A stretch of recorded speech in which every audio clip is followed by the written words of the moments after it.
Hey guys, today I'm going to show you how to recharge the AC on this 2011 Dodge Journey. If this video is helpful, can you smash that thumbs up button and leave a comment down below for the algorithm? Really helps out a lot. First thing you need to do is pop the hood. Our low pressure AC port is back here. You can see the cap right here at the end of my finger. So we're going to unscrew that cap. You probably will have to do this by feel. Just reach your hand in here, which is why we don't have the engine running right now. I've got this AC Pro recharge kit right here. This is R134A refrigerant. I like this recharge hose because it's nice and long so it can reach in there. I will have this linked down below where you can get this online.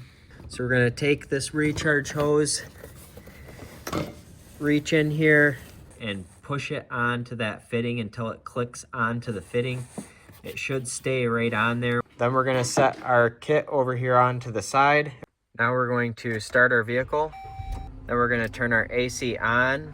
Make sure your temperature settings are both all the way to the coldest setting. And then we are going to turn the fan speed all the way up. So this is actually a classic sign right here that we need to top off our system. You can see how the needle's dropping down here and now it's popping back up. When it gets a little ways up here, you're gonna hear a slight click and it's gonna start dropping again. There it is. That's the compressor kicking on. And it's going to draw down until it pops back off like that. And then the needle rises back up here. So it's just gonna keep going back and forth. That's because there's not enough refrigerant in the system. What you would wanna see ideally is that needle just stays steady right here about 40-45 psi.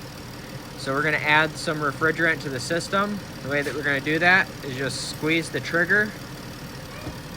And you'll notice that the gauge doesn't work when the trigger is squeezed. And we're just gonna oscillate our can between 3 o'clock and 12 o'clock. We're just gonna keep that trigger squeezed, keep rotating the can, allow the compressor to draw that refrigerant in. And every so often you can let go of the trigger and take a reading on the gauge here.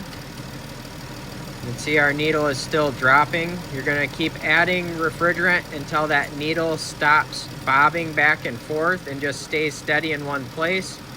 You wanna fill it till it goes up there to about 40-45 psi and just stays right there. So we're just gonna keep adding refrigerant. To remove the hose, we're gonna go shut our engine off first.